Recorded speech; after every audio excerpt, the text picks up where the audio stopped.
any of this pit maneuver stuff and J-turns and high-speed backing, if you're using any of those skills, you've done something probably really silly or just gotten into a hornet's nest of trouble all of a sudden.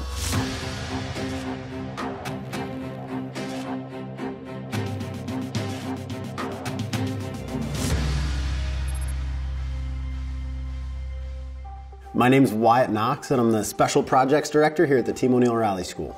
I've been instructing professionally high-speed driving, high-risk driving for over a decade now. So I started rallying when I was 18 or 19 years old, and I do a few a year.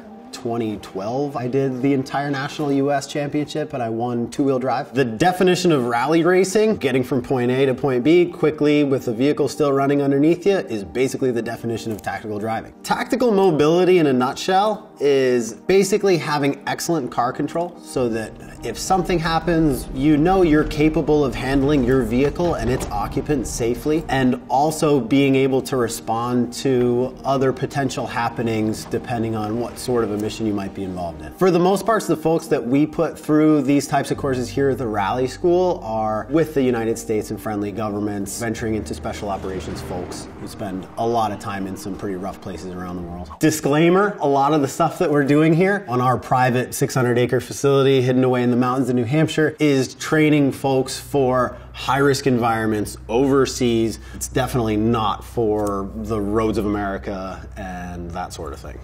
Tactical mobility, the way that we train it here, getting really, really good car control in all different kinds of vehicles, and then introducing some of the offensive and defensive skills that you might need. So this car is a Ford Crown Victoria.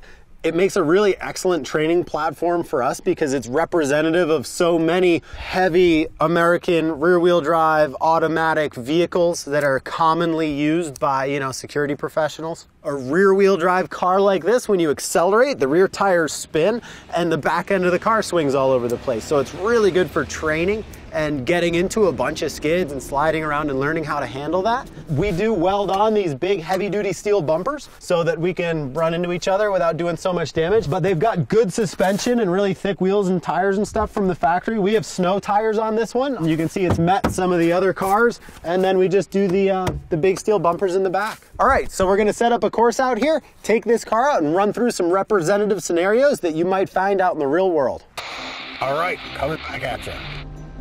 So a J-turn is essentially just a reverse 180.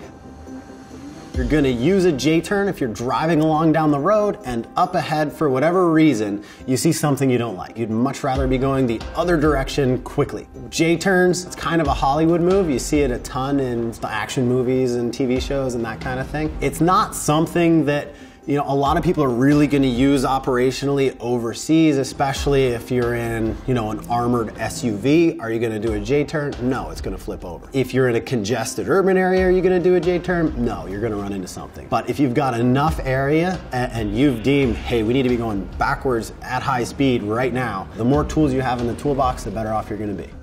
Come to a full and complete stop, get it into reverse, back up. We usually give it the count of 3. So 1, 2, 3, let off the throttle and turn.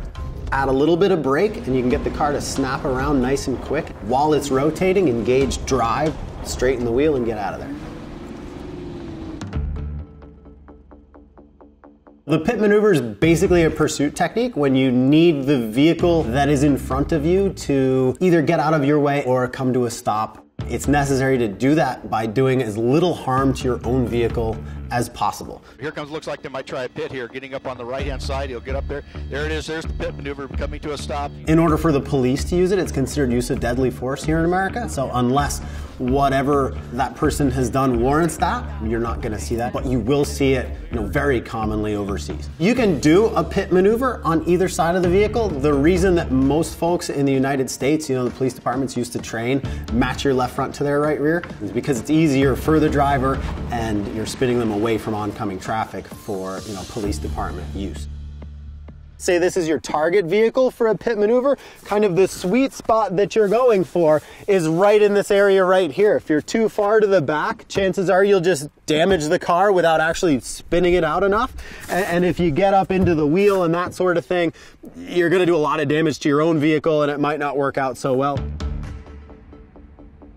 You're following a vehicle, lagging behind. When you decide it's time, drive up quickly, match your left front with their right rear, make contact, turn in and accelerate. And if you do it just right and drive through them, that car's gonna spin out. And even for an expert, it's not gonna be recoverable and they'll be spun around and stopped.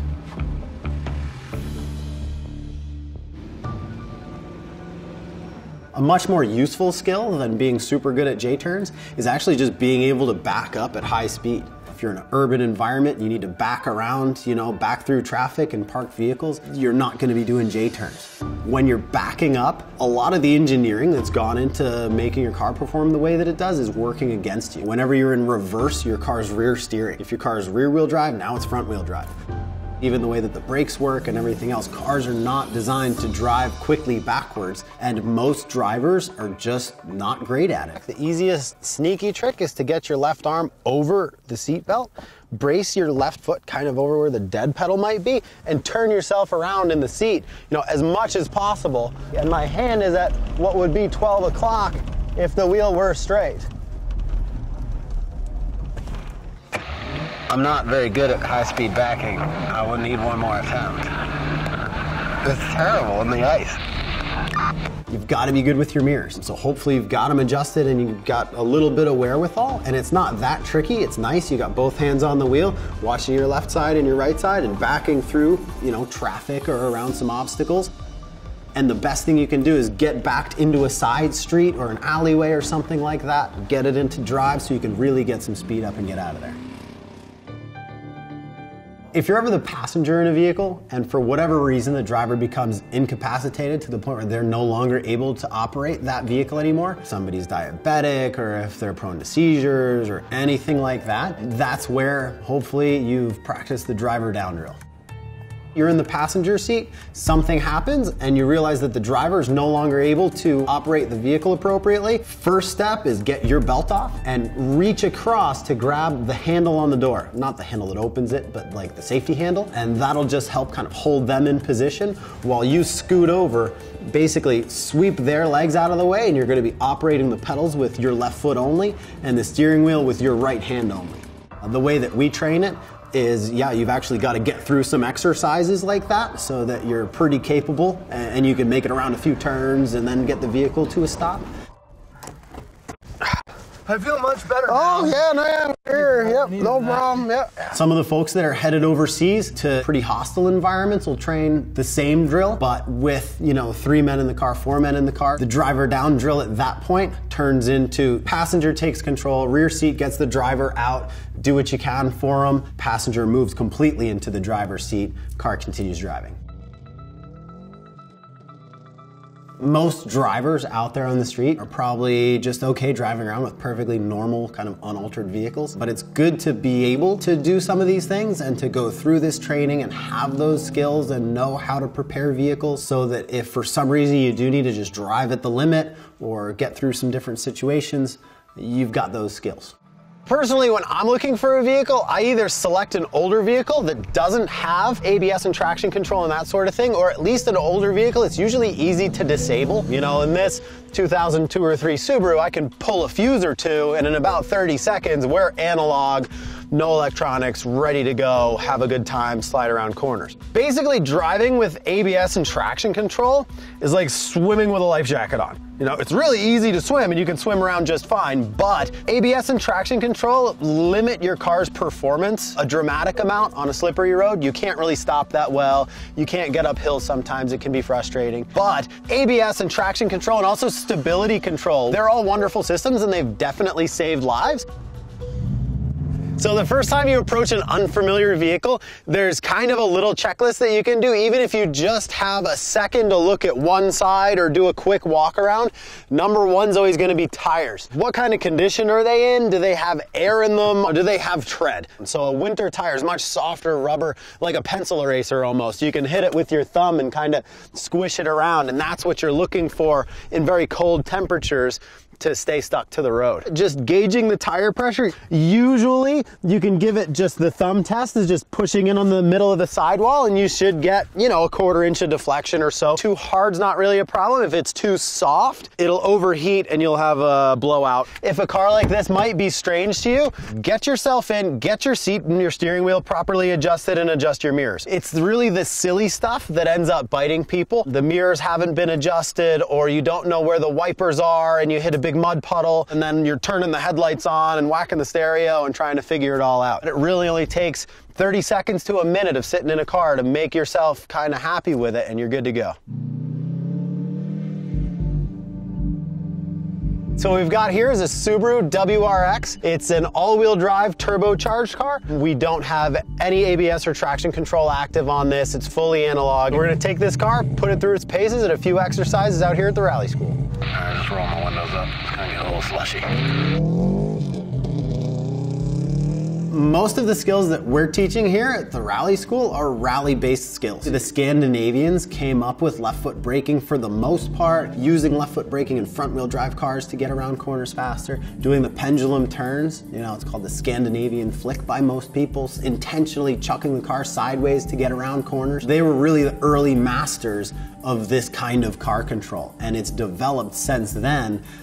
As cars have gotten a little better and tires and suspensions have gotten a little better, there's more kinds of racing that have used left foot braking. Now, basically everybody's doing it. You know, there's a lot of different reasons for left foot braking. The first one is always just going to be reaction time, being able to get to the brake very quickly. It lets you drive a lot faster, a lot more safely. One of the other main reasons for left foot braking is to be able to control the weight of the car. Part of what you're doing is putting weight on the front to help the car turn, and if the back end slides around because of that, you need to put weight on the back for stability. And that's what you're doing with your right foot on the throttle and your left foot on the brake, is just transferring weight smoothly to the front and smoothly to the rear.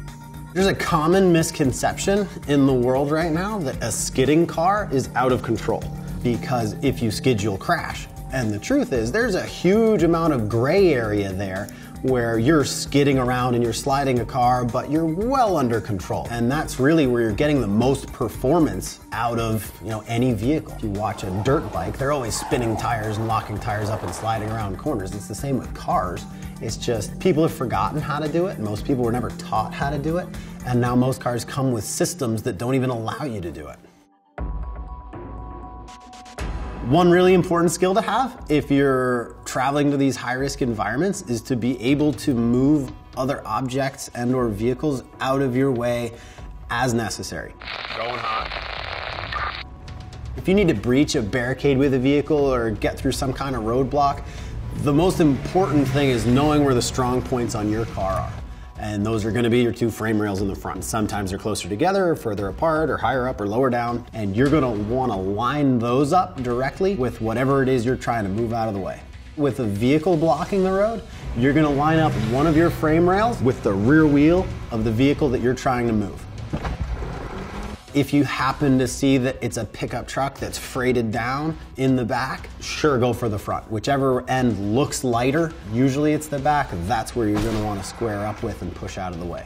And if you can manage to hit that rear wheel with your frame rail, you're just gonna break that contact patch with the ground of those rear wheels and push that car out of your way very easily without doing really any damage to your own car. Be aware, in a normal car, your airbags are gonna go off, the fuel pump might shut off, and you're now gonna be stranded right in the worst possible situation just having done something really stupid. Most vehicles that are kind of fleet supplied to the folks that we work with that are going overseas, that stuff's all deactivated. Really, the baseline of all of the training that we do here is car control. And that comes from just spending hours sliding cars around and learning where the road's limits and your own limits and different vehicles' limits all exist. And it just gives you a tremendous amount of capabilities to get in and outperform 90-something% of normal drivers that might be out there on the road. Making decisions based on what you're presented with is one way to exercise your mind and learn how to pay attention to the small things. I was a special agent with the FBI. My job was to catch spies. Retired Navy SEAL, 21 years combat experience, and now a crisis management professional. I've been instructing professionally high-speed driving with the United States and friendly governments. If you take the time to evaluate walking or driving that same route every day, you've just reduced the number of things you have to pay attention to when something bad occurs.